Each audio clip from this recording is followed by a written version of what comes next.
Саламатсыздарбы? Бүгүнкү лекциялык сабагыбыздын темасы башталгыч класстарда кыргыз тилинен жат жазуу жумуштары жүргүзүү деп аталат. Алгач, жат жазуу деген эмне? Ага бир аз аныктама берип алабыз. Кеп ишкердүүлүктүн бардык түрлөрүн тактап айтканда угуу, сүйлөө, окуу, жазуунун жыйынтыктаган тыгыш, тамга, муун, сөз, сүйлөм, ошондой эле текст жазуу сыяктуу иш аракетине чейин камтыган бир системаны түшүндүрөт. Бул жат жазууга берилген аныктама. Ал эми башталгыч класстарда жат жазуунун төмөнкүдөй түрлөрү колдонулат. Жат жазуунун түрлөрүнө текшерүү жат жазуусу, сөздүк жат жазуу, эске тутуу жат жазуусу, көрүү жат жазуусу, чыгармачылык жат жазуу, эми адатта колдонулуп жүргөн чейректик жат жазуу. Мындан сырткары, азыркы учурдун талабына ылайык интерактивдүү окутуунун негизинде жүгүрүп жазган жат жазуу түрү колдонуу сунушталып келүүдө. Бүгүнкү күндө башталгыч класстардын мугалимдери тарабынан текшерүү жана чейректик жат жазуу гана колдонулуп, жат жазуунун калган түрлөрү сейрек жүргүзүлөт же таптакыр эле унутта калтырылууда. Эгерде жогоруда аталган жат жазуулары атайын пландаштырылып, же болбосо максаттуу жана ыраттуу жүргүзүлсө, окуучулардын сабаттуулугу артып, өтүлгөн темалар боюнча билим, билгичтиктер, көндүмдөрдүн калыптануусуна шарт түзөт деп айта алабыз. Жат жазуунун түрлөрүн бири-биринен айырмалай билиш үчүн ар бирине өзгөчө токтолуп кетүү зарыл. Сөздүк жат жазуу жүргүзүүдө сөздөрдү мугалим окуп берет, окуучулар жазышат. Текшерүү үчүн сөздөрдүн туура жазылышы атайын плакатка же болбосо досканын артына алдын ала жазылып, ал эми жазуу иши аяктаган соң ачып көрсөтүлөт. Бири-бирин же болбосо өзүн өзү баалоо, катанын үстүндө иштөө ыкмасы колдонулат.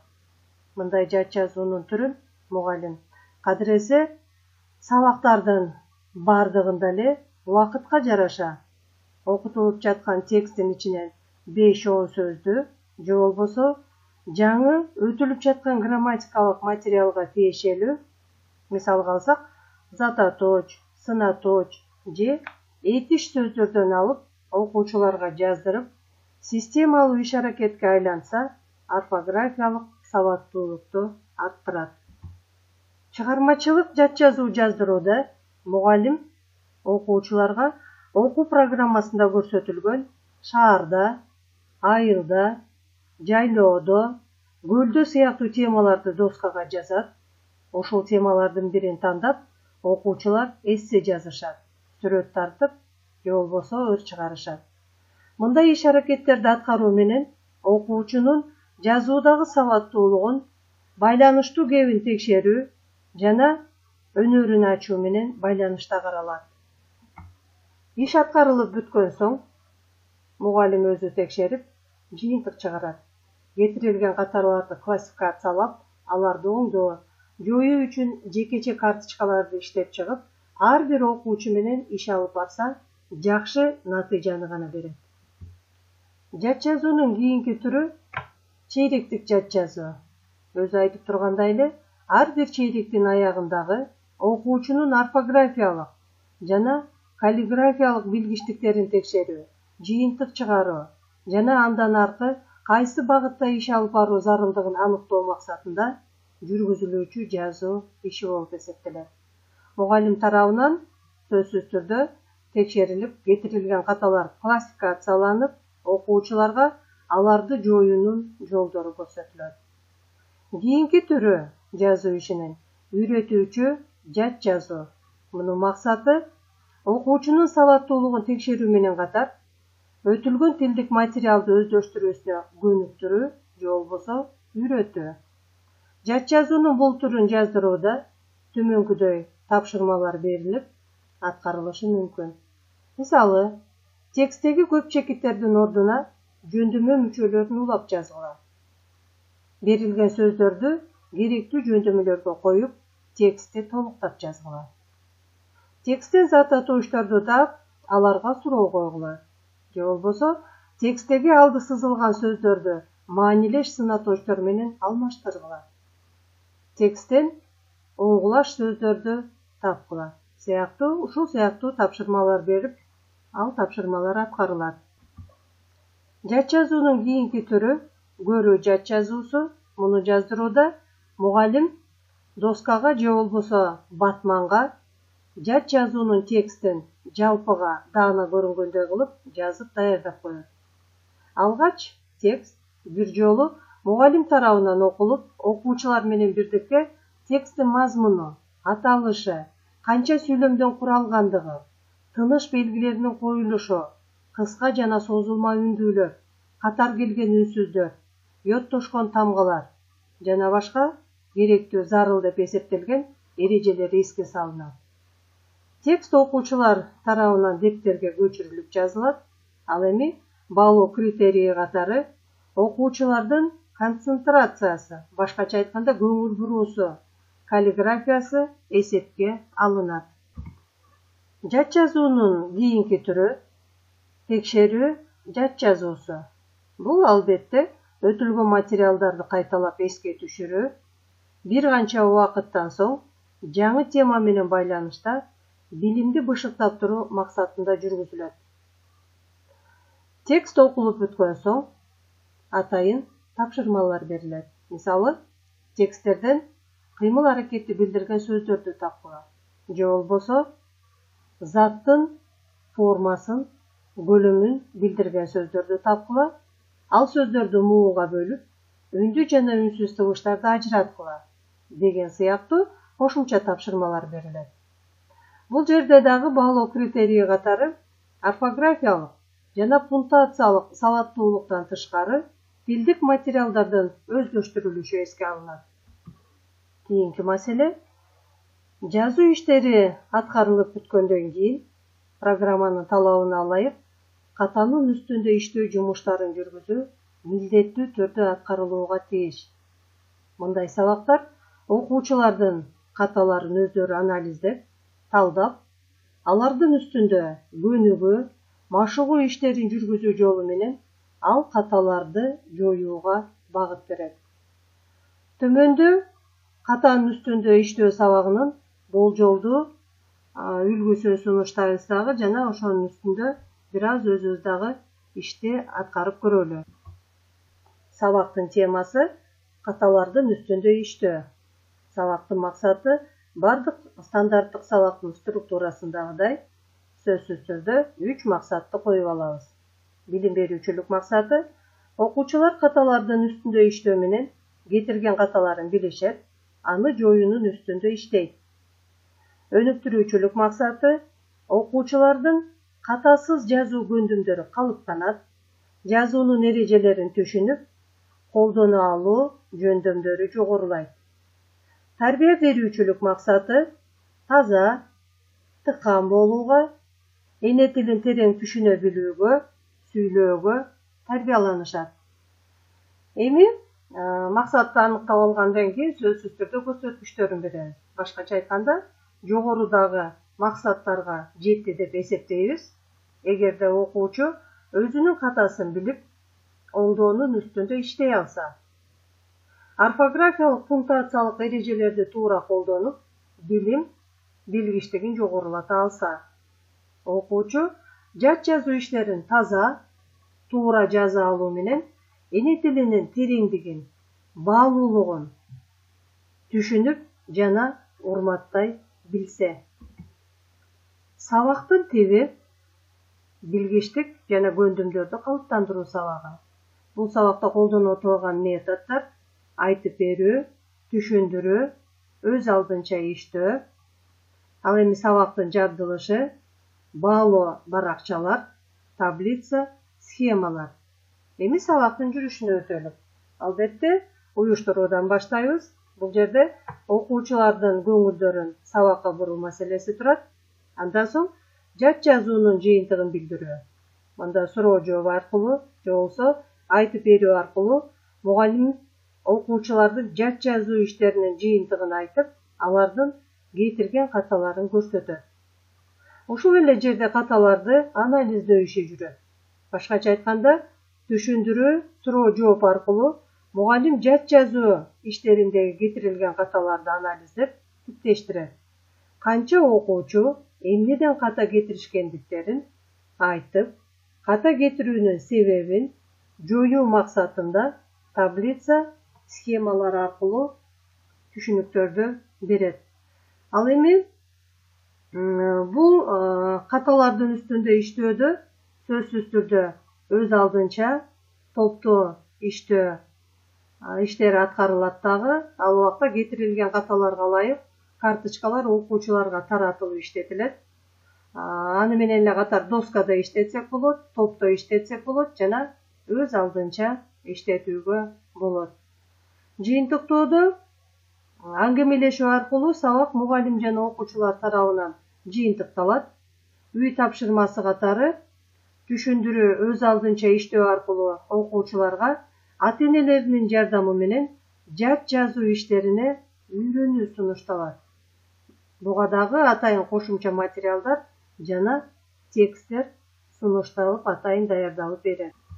Бул сунушталып жаткан сабактын иштелмесинин болжолдуу үлгүсү. Кийин практикалык сабактарда силер ар бириңер ошол үлгүгө карап, ар бир жазуу ишинин түрүнө карата пландарды иштеп чыгып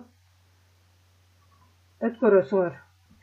Кийинки карай турган маселебиз жат жазууларда кетирилген каталардын типтери, түрлөрү жана аларга мүнөздөмө бергенге аракет жасайлык.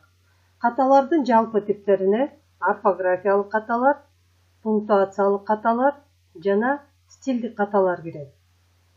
Орфографиялык каталар бул тибинде төмөндөгүлөрдү айта кетсек ашыкча болбойт. Орфографиялык каталар болгондо бул фонетиканын объектисине кирген кыска жана созулма үндүүлөрдү, жумшак жана каткалаң үнсүздөрдү, йоттошкон жана тыбышсыз тамгаларды, орус тилинен кирген тамгаларды, аталышы жана жазылышы түрдүү болгон сөздөрдү, баш жана кичине тамгаларды туура эмес жазуу кирет. Ал эми лексиканын объектисине кирген архаизм, неологизм, бириккен жана кыскартылган сөздөрдү, татаал сөздөрдүн түрлөрүн, тактап айтканда кош, кошмок жана бириккен сөздөрдү жазууда кетирилген каталары. Морфологиянын объектисине кирген улгу мүчөнү ажыратууда куранды, уланды, жак, чак мүчөлөрдү жазууда, сөз түркүмдөрүнүн жасалыш шарттары туура өздөштүрүлбөгөн учурларда, энчилүү жана жалпы аттарды жазууда, сөздөрдү ташымалдоодо кетирилген каталар. Ошондой эле орфографиялык каталарга синтаксистин объектисине кирген сөз айкаштарды туура ажыратуудан, жөнөкөй, татаал, жалаң, жайылма, бир составдуу сүйлөмдөрдү туура эмес куруудан, бир өңчөй мүчө жана жалпылагыч сөздөрдү туура эмес, өз орду, маанисине жараша түзүүдө өзгөчө чыгармачыл жат жазууларда кетирилген каталарды айтабыз. Ал эми пунктуациялык каталарга болсо, жай, суроолуу, буйрук жана илептүү сүйлөмдөргө коюлуучу тыныш белгилерден кеткен каталар, татаал сүйлөмдөрдү ажыратуучу тынымды белгилөөчү тыныш белгилерден кеткен каталар, сүйлөм ичиндеги киринди сөз, сырдык сөздөрдү ажыратып белгилөөдө коюлуучу тыныш белгилерден кеткен каталар, ошондой эле төл жана бөтөн сөздү жазууда коюлуучу тыныш белгилерден. Бир өңчөй мүчөлөр менен жалпылагыч сөздөрдү жазуудагы белгилерден кетирилген каталар эсептелет. Каталардын жалпы типтеринин ичинен стилдик каталарга токтолсок, мында көпчүлүк убакта окуучулардын дил баяндарын, баяндамаларын жана чыгармачыл жат жазууларын өз алдынча түзгөн сүйлөмдөрүн, тексттерин баалоодо орфографиялык жана пунктуациялык каталардан тышкары кетирилген каталарды жалпы жонунан эле стилдик каталар деп белгиленип жүрөт. Стилдик деп аталган каталардын мүнөздүү белгилери, тактап айтканда, алар кеп продуктусу болгон текст түзүүдө жана сүйлөм түзүүдөгү, башкача айтканда, айтылган ойдун тематикасына жараша сөздүн орундуу тандалышынан жана колдонулушунан кетирилген каталар. Эне тилинде ойду так айтуудан жана эне тилинде таза, так берүүдөн, сүйлөмдө ойдун логикалуу, ыраттуу берилишинен, сөз каражаттарынын орундуу жана орунсуз кайталанган учурларынан, ошондой эле синоним сөздөрүнүн туура тандалып алынышынан, ойдун керектүү баяндалышынан, ошондой эле терминдерди туура өз орду менен билип пайдалануудан кетирилген каталар болуп саналат. Ушуну менен биз каталардын жалпы типтерине мүнөздөмө бергенге аракет жасадык. Ал эми кийинки маселебиз болсо, программалык талаптарга ылайык жат жазуунун көлөмү чейректер боюнча кандай берилет, ошого токтолуп өтөлүк. Көпчүлүк учурда бул 1-класска жазуу иштери көп берилбейт. Ошондуктан бул 3-чейректен башталып атат да 5-10 сөз көлөмүнөн окуу жылынын аягына чейин 15 сөзгө чейин жетип атат. Ал эми 2-класста болсо 20-25 сөздөн башталып, окуу жылынын аягына чейин 35-40 сөз жазууга үлгүрөт экен окуучу. 3-класста 40-45 сөздөн башталып, окуу жылынын аягында 55-60 сөзгө чейин жетет. Ал эми 4-класста болсо 60-65 сөздөн башталып, 75-80 сөзгө чейин жеткирилет. Айрым учурларда текшерүү жат жазуусу грамматикалык тапшырмалар менен коштолуп берилет. Бул жерден биз жалпы эле ушу программалык талаптарга ылайык жат жазуунун көлөмүн анан чейректер боюнча бөлүнүп берилишин көрдүк. Эми бул иш менен таанышкандан кийин ушу жазуу иштерин кантип баалайбыз, ошого токтолуп өтөлүк. Жат жазуу иши төмөнкүдөй бааланат. Кайсы учурда 5 деген баа коебуз. 5 деген баа орфографиялык жагынан оңдолбогон, ката кетирилбеген жат жазууга коюлат. Жазуу жумушу ачык, так, каллиграфиялык жактан талапка жол берүүсү шарт. Бир жолку оңдоого жол берилет. Ал эми 4 деген баа 2 орфографиялык, 1 пунктуациялык же болбосо 1 орфографиялык, 2 пунктуациялык ката кетирген ишке коюлат. Иштин таза аткарылышы каллиграфиялык жактан туура аткарылгандыгы эске алынат. Ал эми 3 деген баа 3-төн 5ке чейинки орфографиялык ката кетирилсе коюлат.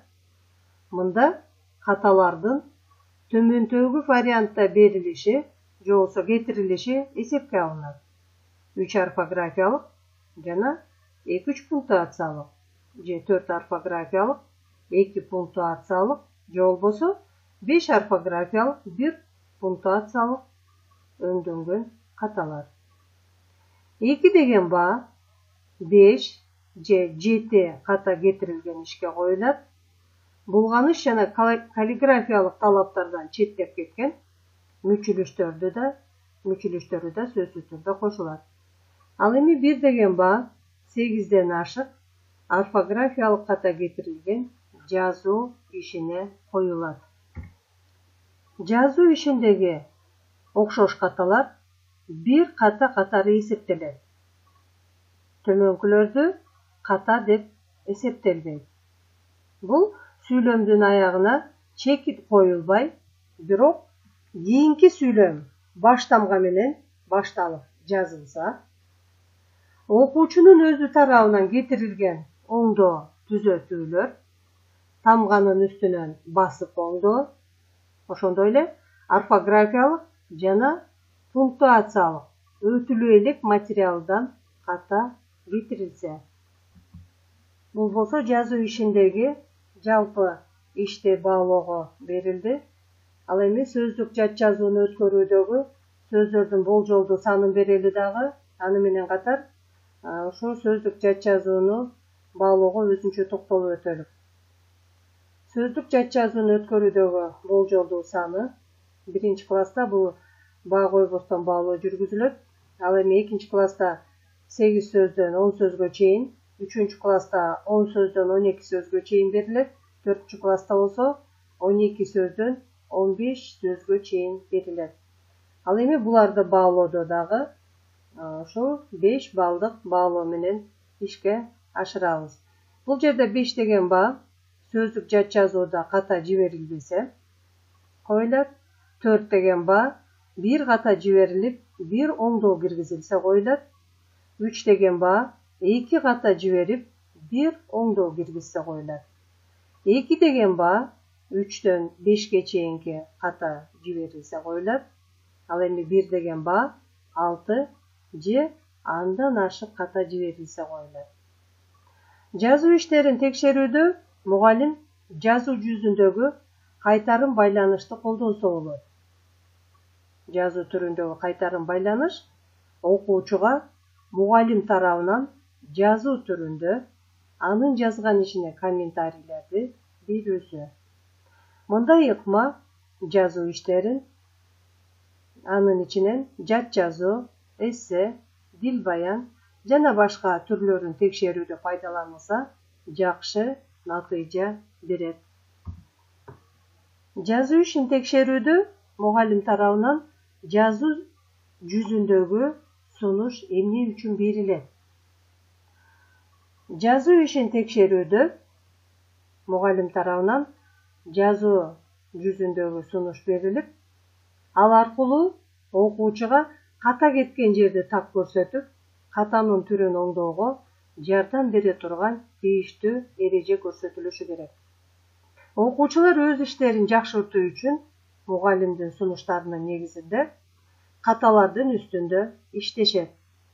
Окуучуларга жазуу жүзүндөгү сунуш берүү алардын кайсы бир тема боюнча билимдерин өркүндөтүү жана бышыктоо үчүн ыңгайлуу шарттарды түзүп, окуу процессиндеги мугалим, окуучу өз ара кызматташтыгы үчүн жагымдуу чөйрөнү камсыз кылат. Жыйынтыктап айтканда, теманы ачып берүүдө жат жазуу деген эмне? Жат жазуунун кандай түрлөрү бар?